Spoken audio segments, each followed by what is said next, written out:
Bonjour à toutes et à tous et merci pour cette invitation qui me permettra de faire briller la langue française.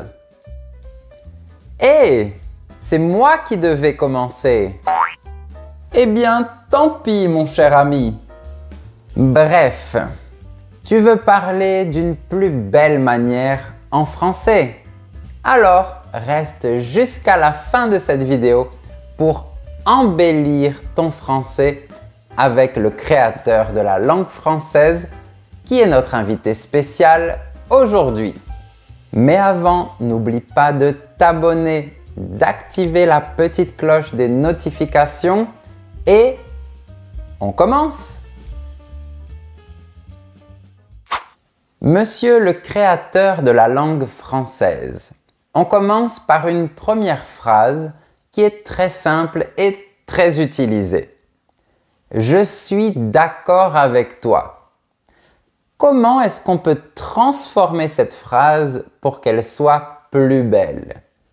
C'est très simple. Nous pouvons dire « Je te rejoins sur ce point ». Il faut donc employer le verbe « rejoindre ». Je te rejoins sur ce point. Et si le contexte est formel, on dira « je vous rejoins sur ce point » pour dire « je suis d'accord avec vous ». En fait, c'est très simple. Je vous rejoins sur ce point.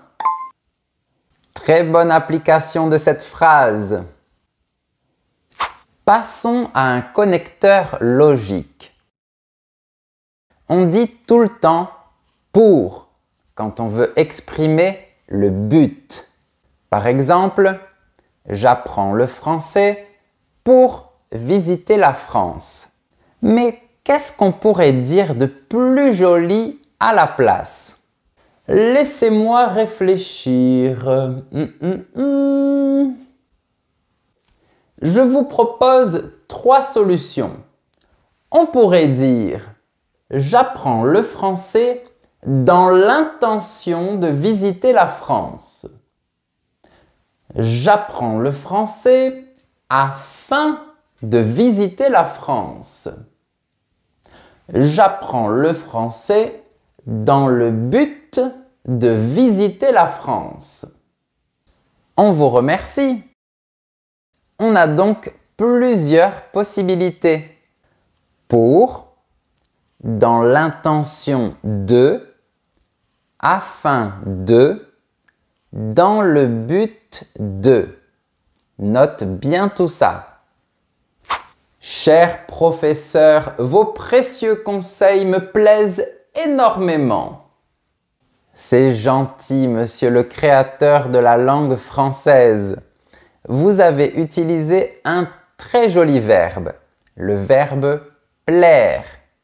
Vous pourriez l'expliquer? Je peux. La plupart des gens disent tout le temps « j'aime ceci » ou « j'aime cela ». Mais moi, je préfère dire « cette chose me plaît ». Et faites bien attention parce que le complément se transforme en sujet. Regardez, j'aime vos cours me plaisent. Super! On peut aussi dire j'apprécie vos cours. C'est très joli. Merci. D'ailleurs, si mes cours te plaisent aussi, mets un j'aime. Et si tu veux soutenir la chaîne, tu peux rejoindre les super élèves et avoir accès à du contenu spécial. Je te laisse le lien dans la description. Qu'est-ce qu'on va voir maintenant? Vous venez de dire merci à vos abonnés. Vous pourriez changer cette formule, non? Vous pourriez dire « Je tiens à vous remercier » ou Vous êtes bien aimable. C'est bien plus élégant qu'un simple merci. Vous avez raison. On peut effectivement dire « Je tiens à vous remercier » ou « Vous êtes bien aimable » si je parle directement à une personne dans un registre formel ou si je parle directement à plusieurs personnes. Mais si je parle dans un langage informel, je dirais « Je tiens à te remercier » ou « Tu es bien aimable ». Ah, ça me fait penser à autre chose. Quand quelqu'un nous dit « merci », on a tendance à dire « de rien » et ce n'est pas très joli. Il y a beaucoup d'autres façons de dire ça avec plus de finesse, n'est-ce pas? C'est vrai, vous pouvez dire « je vous en prie » ou « avec plaisir » ou « tout le plaisir est pour moi ».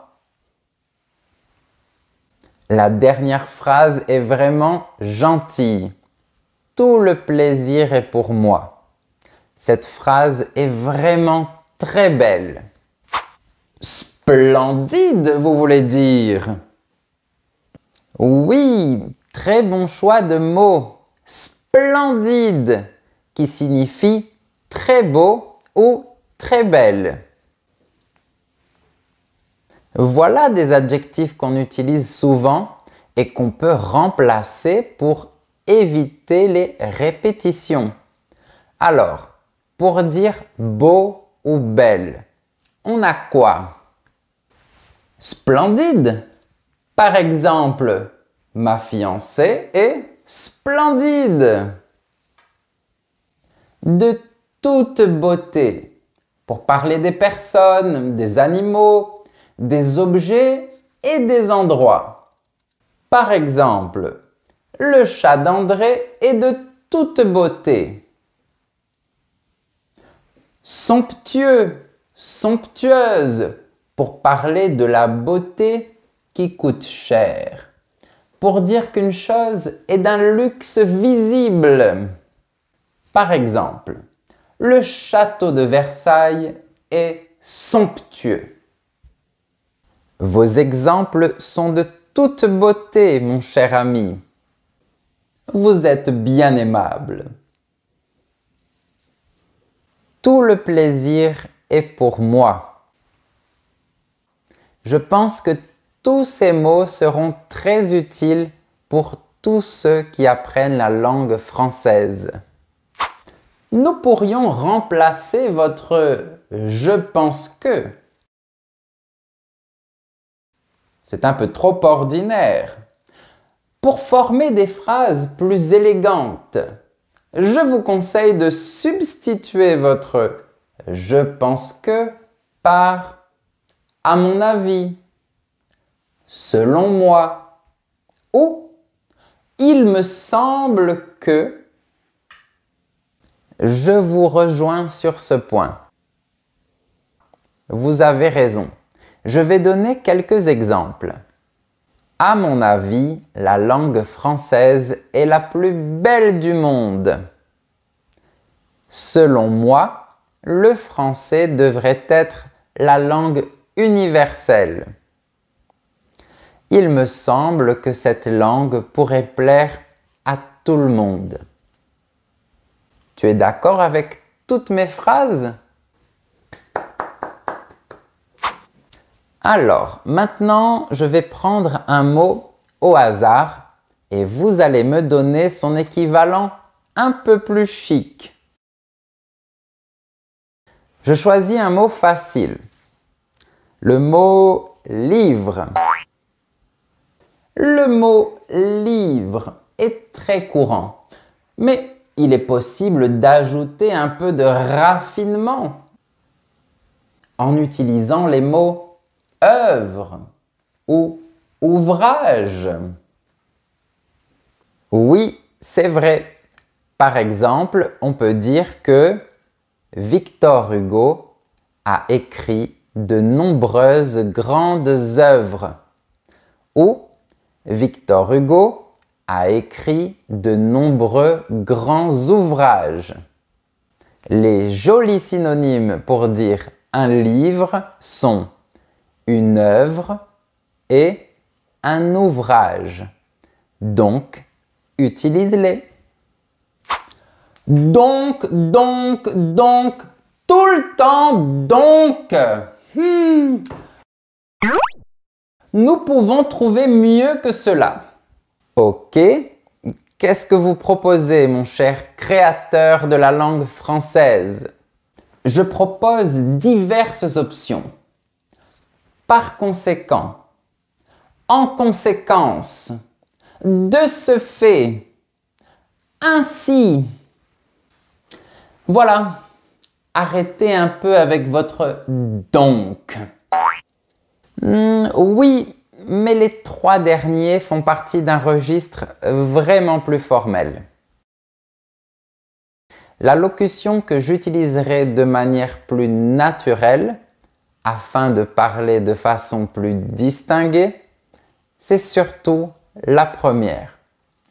Par conséquent, on vous écoute pour un exemple.